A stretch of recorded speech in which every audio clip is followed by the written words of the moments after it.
As an artist, creating is how I survive. It is literally what gets me out of bed in the morning. And nowadays, I have about 17 projects going at any given time, from strange Nordic Minecraft roleplay to writing a book or a fan fiction or taking artist commissions or participating in events like Art Fight. I am constantly doing something. I am a juggling act, one chainsaw away from an OSHA violation, and that's how I like it.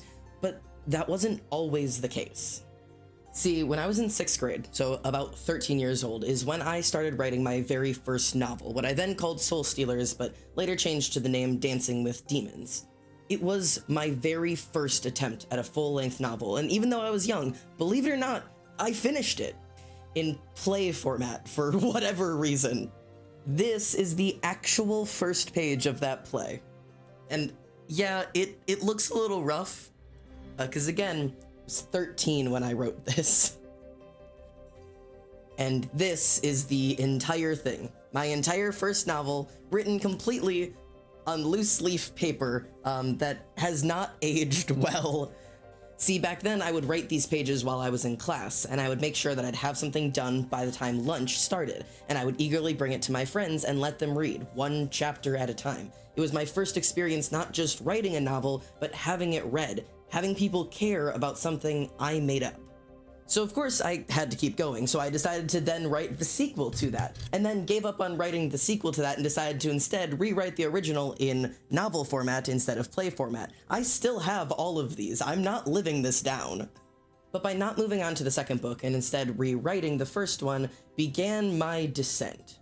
I gave up, rewrote it, gave up again, started from scratch, tried new perspectives, first person, third person. It wasn't a play anymore, it was going to be a book. And I wrote that book over and over and over again. The plot was a mess, the characters were completely flat, it was indecipherable. I mean, who came up with this thing, a 13-year-old? But I was certain that this was my magnum opus. I was never going to have an idea as good as this one again. It didn't matter how long it took, I had to get this one right.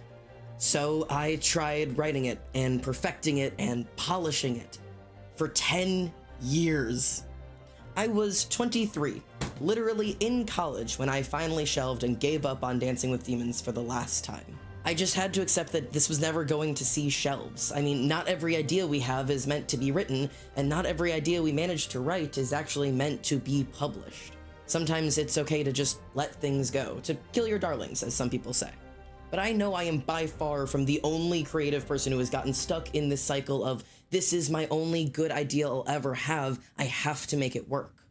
But during those years, I was so artistically constipated that the only other writing I could create, if not trying to rewrite my book, was awful poetry and a terrible Black Veil Bride's My Chemical Romance fanfiction that I had up on Wattpad for way too long and was actually only just taken off of Wattpad this last year. Finally, sorry to the couple 100,000 people who liked that one. It won Wattpad awards, but I'm glad it's dead and I spit on its grave. RIP if you liked that thing. And no, I'm not telling you the name.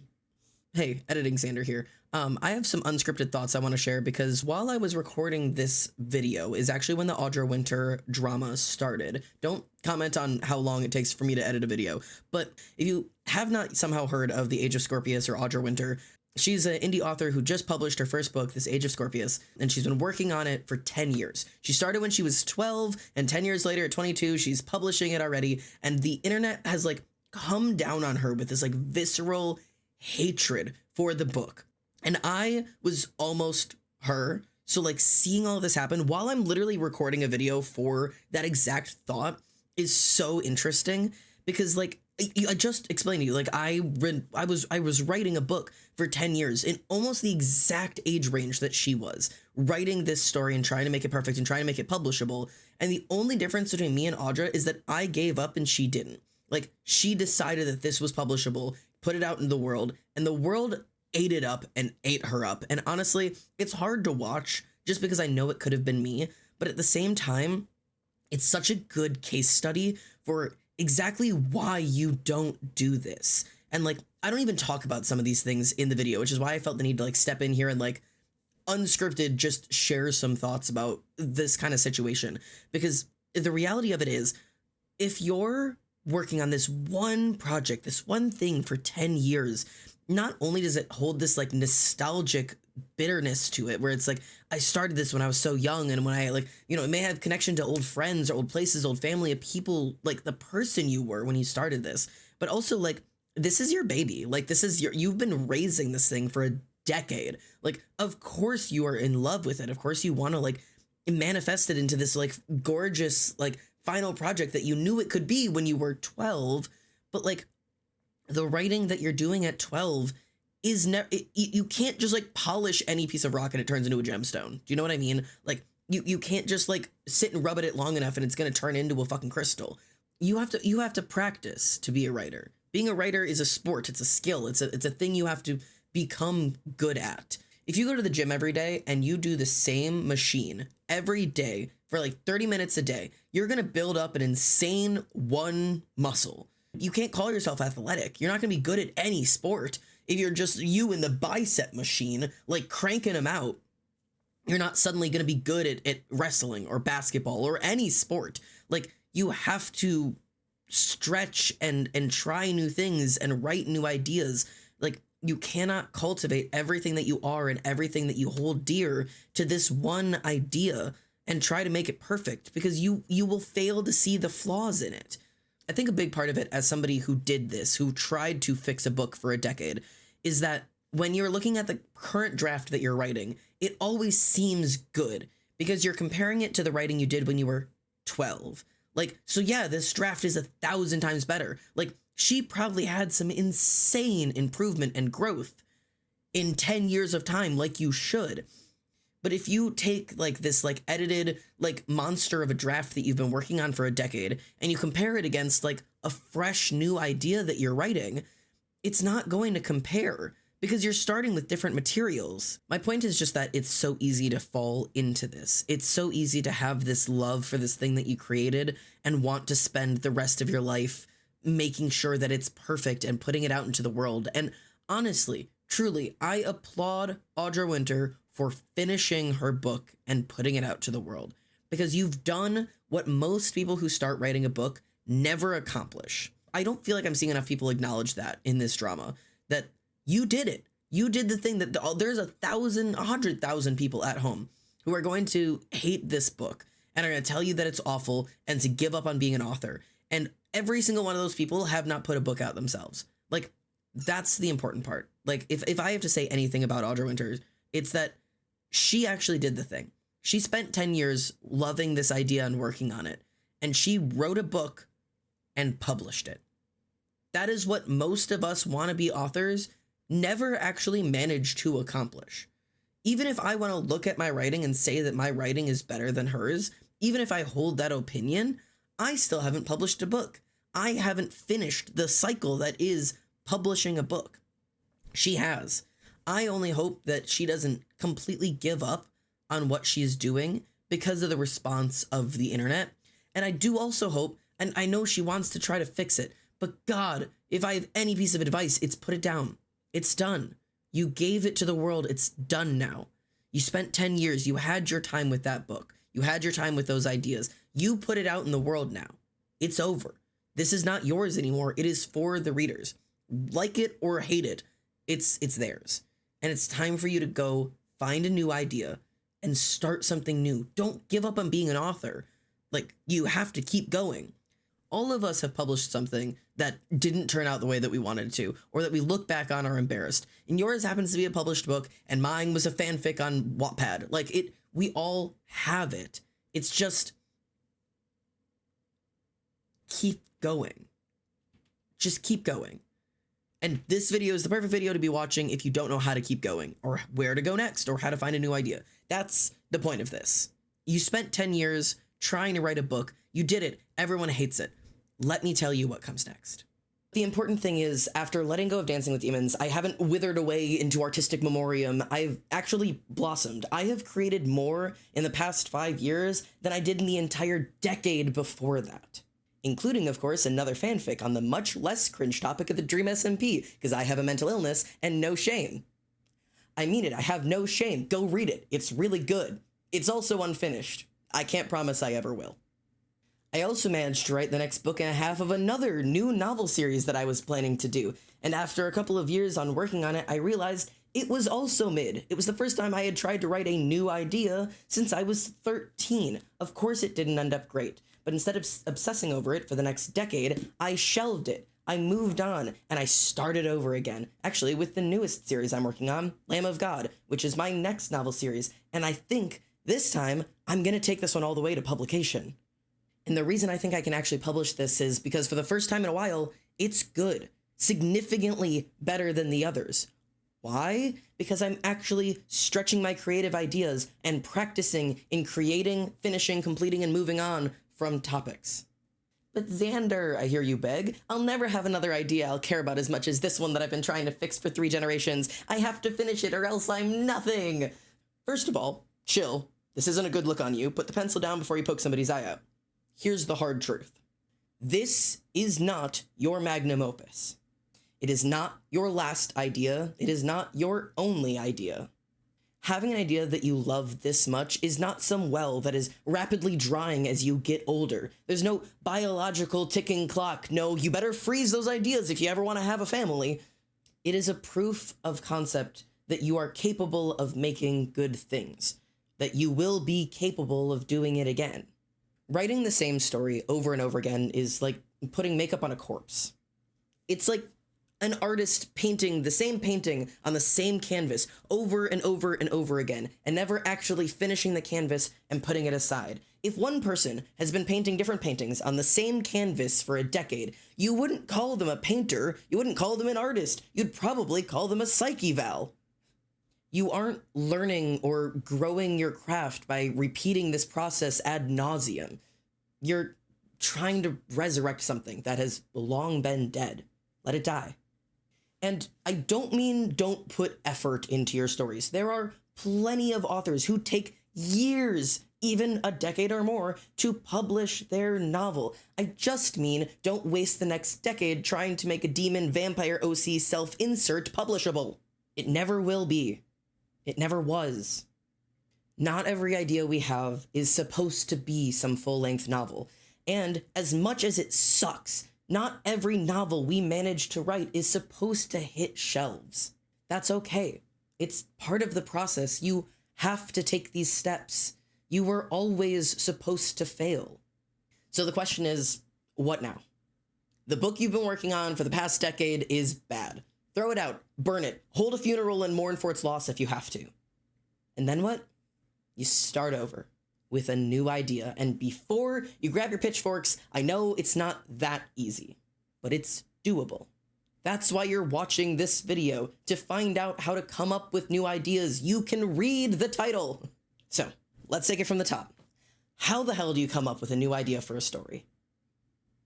Part 0, grave robbing. I know the grave is still fresh, and I just told you to bury that book, but hear me out. If you loved that story so much, there's generally a reason beyond just nostalgia and self-doubt. There's something that had you clinging to it. Figure out what that is, and dig it up. And I don't mean full corpse resurrect the body. Leave the characters, leave the setting, leave the plot and all of its massive holes, leave all of that. What I mean is the barest bones. What I mean is Deadpool grave-robbing Wolverine's skeletal remains. What was the reason you loved it so much? Sometimes it's a dynamic between characters. Enemies to lovers, Grumpy Sunshine, whatever it is, pocket that. You can use that again between new characters.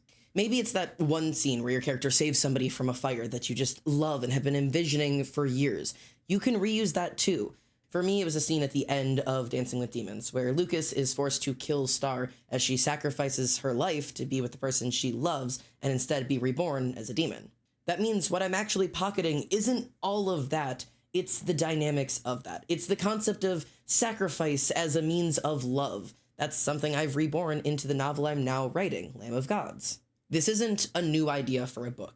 These are tools for you to use later. Leftover spices that you can throw into a new pot of soup. If you are not publishing the book you once loved so dearly, nobody will know if you completely shred it and take it for all of the things that once made it so important to you. So tuck all of those things into your belt, dust yourself off, cover that grave back up, and let's find you a new plot.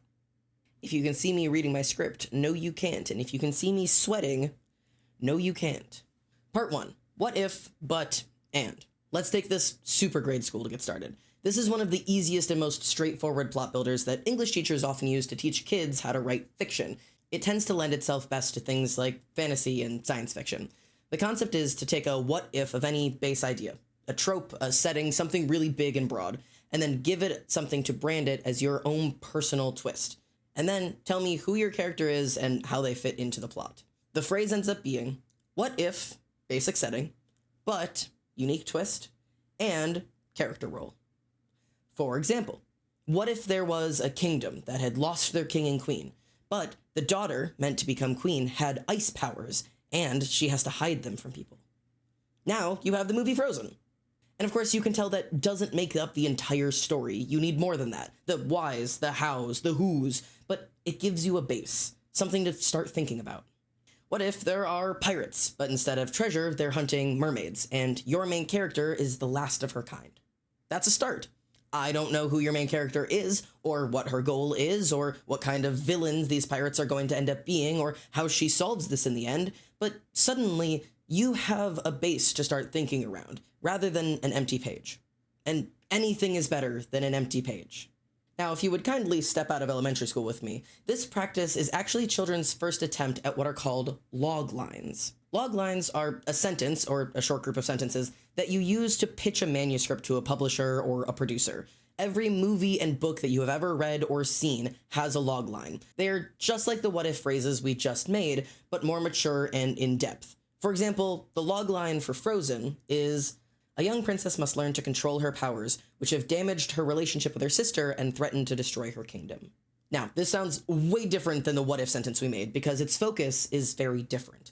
Log lines focus on the internal story rather than the external setting. The log lines vary quite a bit, but in general they break down to needing to have 4 things included in them. Your protagonist, a quirky princess, a young wizard, a brave mermaid, an inciting incident, that is whatever kicks off your story, whether that's a riot or a storm or a kidnapping, a murder. Your main character's goal, which should be obvious to you, saving the kingdom, saving the girl, solving the case, whatever it is, and the internal conflict that they're going to be facing along the way, whether that's self-doubt, insecurities, being lied to, some magical power that's going to come forth from within, whatever it is, it's going to be the thing that makes it hard for your character to do the thing. That's what gives us a story.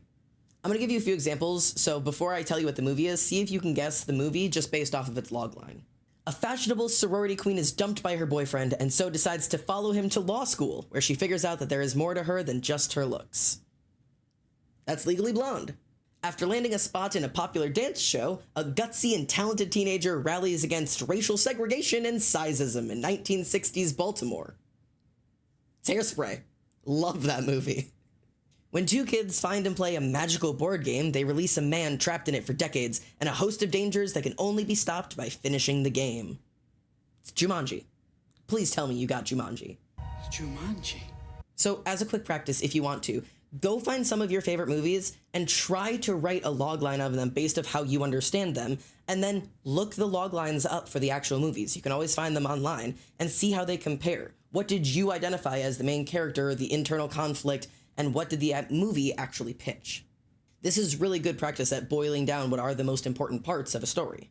Now, like I said, loglines are a lot more complicated than the what, if, but, ands that we were making before this. And normally you write a logline when you're done and ready to actually sell your novel to publishers. But I have found that creating loglines, kind of like a Mad Libs experiment, in seeing what kind of story it makes is actually a really fun way to come up with new ideas. The little Mad Libs thing I use is a adjective, occupation, must verb a noun.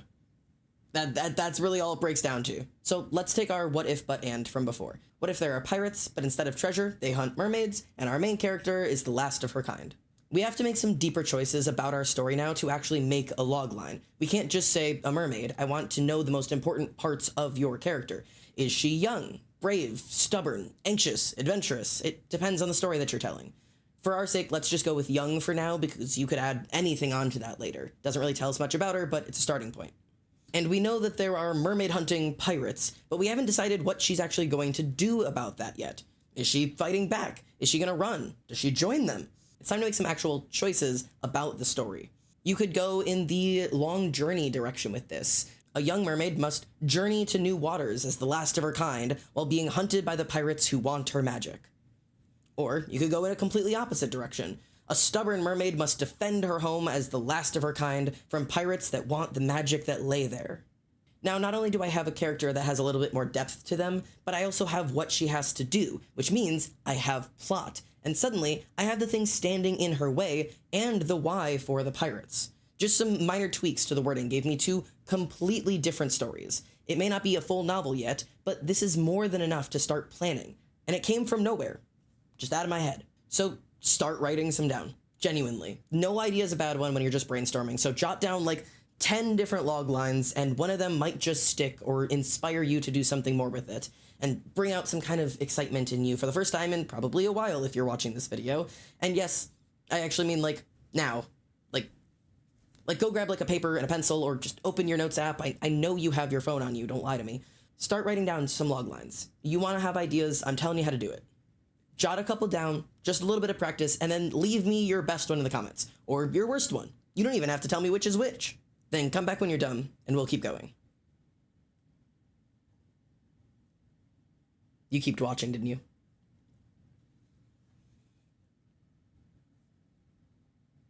Yeah, I meant it. No, I'll wait.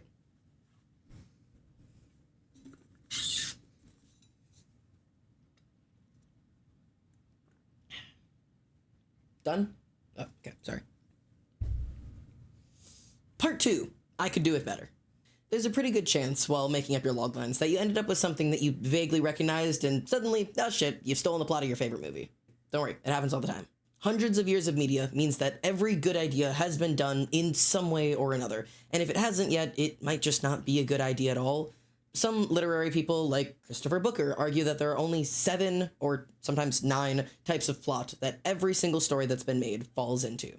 Those are overcoming the monster, rags to riches, the quest, voyage and return, comedy, tragedy, a rebirth, a mystery, and the rebellion against the one. He argues that every story worth telling lands into one of those categories. So of course, if you break down your stories into their absolute bare minimums, there's going to be some overlap. For example, do you want to write a story about a world divided by those who have magic and those who don't, and follow along with a protagonist who lived a normal life and is pulled into a world of magic and made to attend a magic school and learn about this world but must keep it secret from those without magic? Great, so that's Harry Potter. And also Percy Jackson. And the Magicians, Wizards of Waverly Place, the Winx Club, the Order, Little Witch Academia, the School for Good and Evil. Am I pushing it? But that's so broad, Xander. There's a whole genre of magic schools, stories. Of course there's overlap. Okay, I hear your protests. Don't lose your pantyhose. Let's get more specific.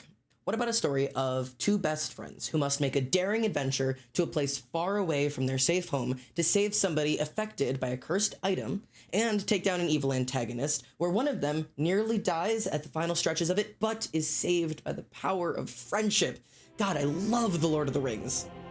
And also Barbie and the Diamond Castle. And the SpongeBob movie.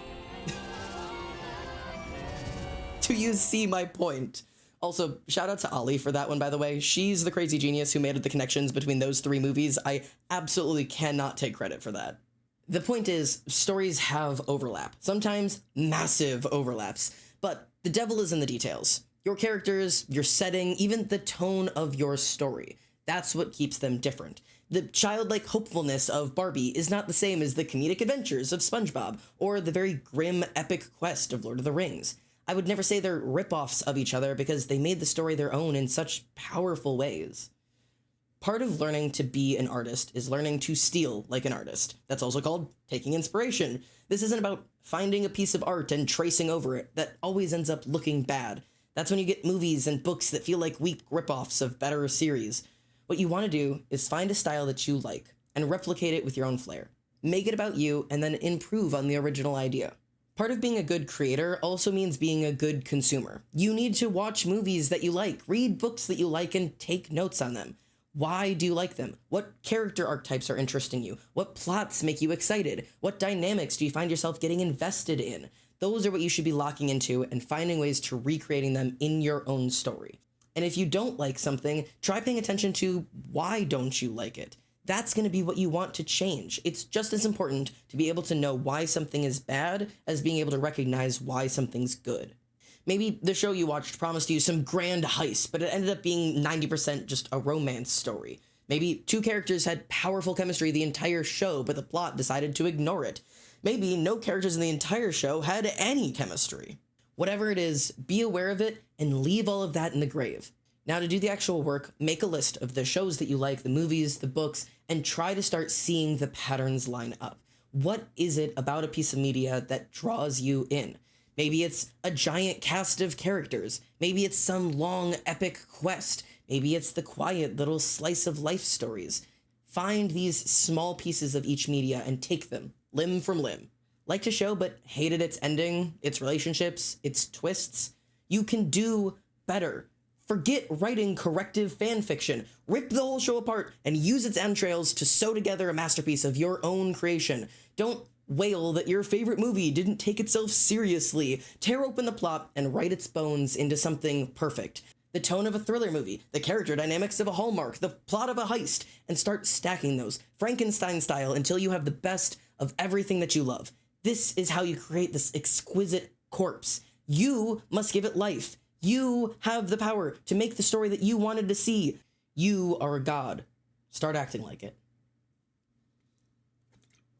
Part 3. Character first. So you've tried 100 log lines and all of them bore you, and every piece of media that you've taken notes on ends up being about your favorite blorbos and has nothing to do with any plot. Just pocket all of that for now. Not every story is some epic quest travel log where you take on evil empires and stop robot invasions and whatever else you end up doing in fantasy novels. Plenty of stories, especially the ones set in modern day or in non-magical settings, are significantly less about the plot and more about the people inside of them. The bowl doesn't matter if the soup's good. So look at your story like it's stew, right? The plot is the bowl, the vessel, the thing that is being served to you in.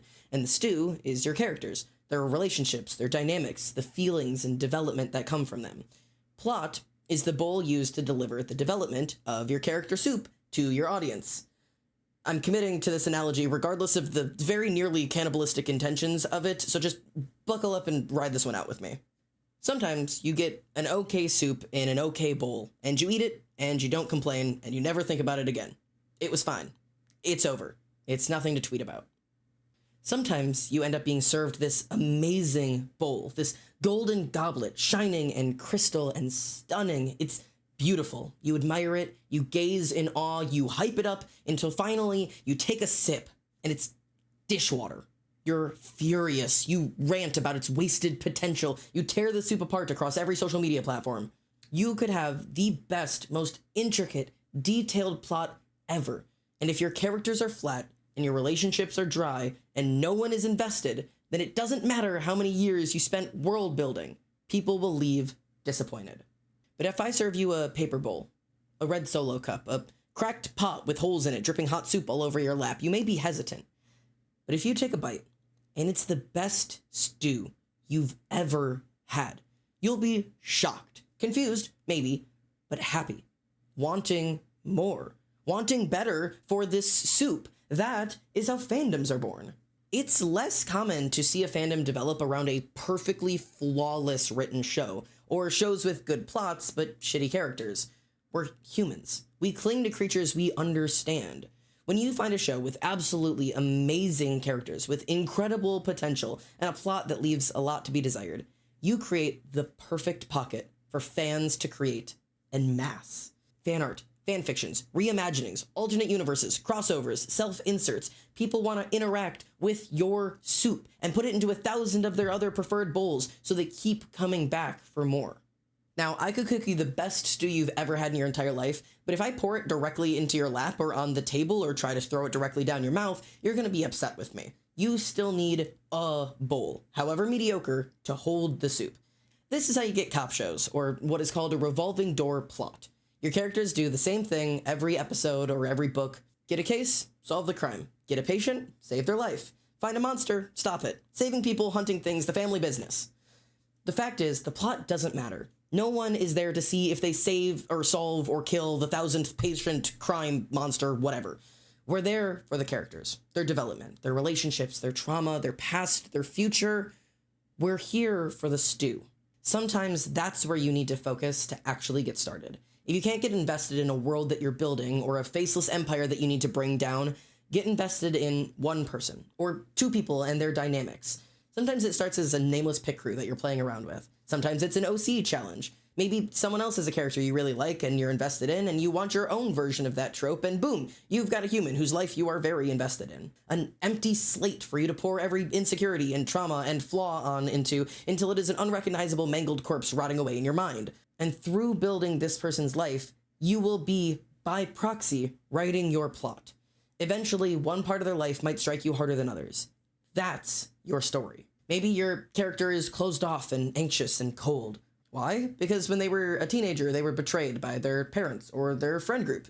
There's a backstory. And maybe now they're faced with some kind of problem where they have no choice but to learn to trust others, to face that trauma, to rip it open and examine it. Maybe they open up. Maybe they shut themselves down again. Maybe they learn to trust only to be betrayed by the person that they thought they could trust. I don't care what happens. All I know is I want to read it. That right there is a character-based plot. I don't care if this is some 20-year-old girl in a Harvard University in the year 2015 or a grizzled 40-year-old wizard dark veteran with horns. The place, the time, the plot, it doesn't matter. It's just a bowl. You, my friend, must cook the stew.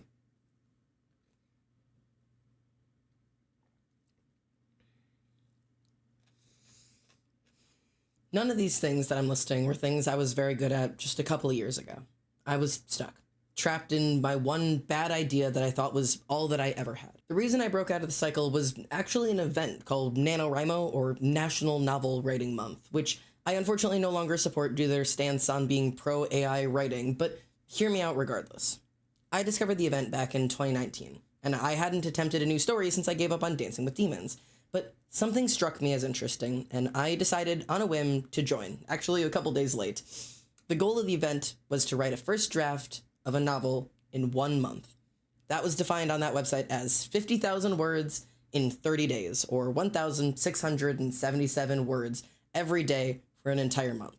And that's somehow just what people did. They would show up on the 1st of November with a rough idea or a loose outline or just hopes and dreams, and they would write furiously, with reckless abandon and no concept of editing for an entire month, just forcing the words to flow with absolutely no time to second guess yourself. I joined 3 days late, and for the entire month, I had no time for writer's block or insecurity or worrying about what to write next. I wrote obsessively. When I got stuck, I just came up with something to do. I made up new characters or killed one off. I created a problem and then solved it in the same chapter. It didn't matter what was happening as long as words were getting on the page. And a month later, I had my book, Those That Fear Us. And it was, and is, an absolute mess. Weak characters, messy world building, a million plot holes, because I wrote the entire thing without stopping to plan or edit once. But it stretched a muscle in me that I didn't even know I had. The ability to create, again, a new world that went from not existing to fully formed in just 1 month. And I tried for a few years to write the sequel or to edit it into something salvageable, to share it with my friends who very honestly had trouble even getting through it. And then I shelved it. And when Nano came around the next time, I planned. I spent the entire month beforehand planning out my next novel, Lamb of Gods, the one I'm writing right now. And yes, it's still messy. I still wrote it in a month. But it makes sense, and now that I'm editing it and cleaning it, I'm finding that this will be publishable. And because I'm not publishing my entire being as a creator on this book, I've been able to keep creating new characters and stories and ideas even while I'm writing this one, like my Minecraft lore with my best friends and the comic that I've been planning. The thing is, I know what it feels like to find an idea and tie your entire worth as an artist to it. That you have to obsess and perfect and devote your life to this one creation because nothing else will ever be this good. But it will. You have muscles that you haven't stretched, ideas that you'll never realize if you don't just give yourself the space to. So maybe the best advice is just create little things. Silly things, things you don't have to think about later, things that won't ever end up mattering. The lore that me and my friends are putting out as a TV show was originally just supposed to be us writing quick backgrounds about characters we were going to play in a Minecraft SMP on my Twitch channel. It wasn't ever supposed to be something serious. That was 3 years ago. We now have a 25,000 word script and 5 published episodes, with more currently in process and coming out. Sometimes it's the things you least expect to be the things that you'll care about.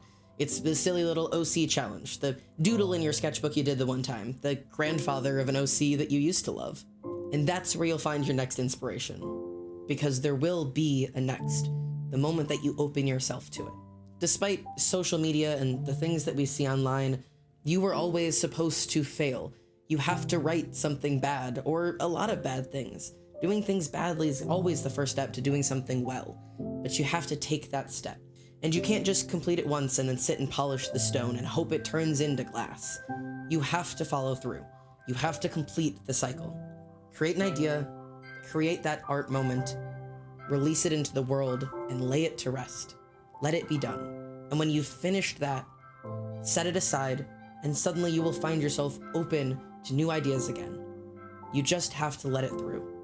Feel the fear, trust yourself, lean in when you're most scared, and find yourself willing to create again. And remember, you're never out of ideas.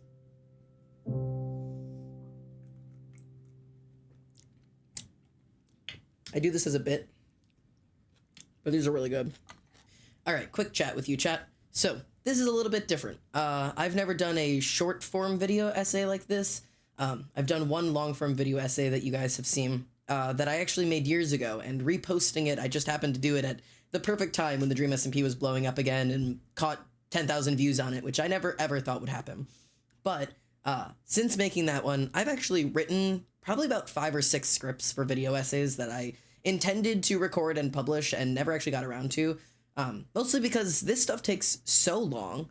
I always complain when I find video essays that I like that are like 20 minutes long, and I'm like, God, like this isn't even a real video essay. Why is it not 2.5 hours long? I think I've been spoiled by Quentin Reviews and his 7-hour videos and such, but the reality of it is, oh my God, these take forever to make, and I will not be likely making things that are several hours long. The last one, that Dream SMP one, took me like 9 months to make. But I have a lot to say, and I have a lot of ideas, and I'm gonna give this one a shot and see if I end up liking editing more than I used to now that I've gotten better at it, thanks to that Minecraft roleplay. I'm serious, please go watch that stuff. I put literally my whole heart and soul into it. I know the first episode's rough, but just stick with me. But yeah, I'm hoping you'll see a lot more of this, because the truth is, I may not be a social media content creator or whatever, but I've got a lot of thoughts and things to say. So hopefully it helps a couple of people out there. That's about it. Peace.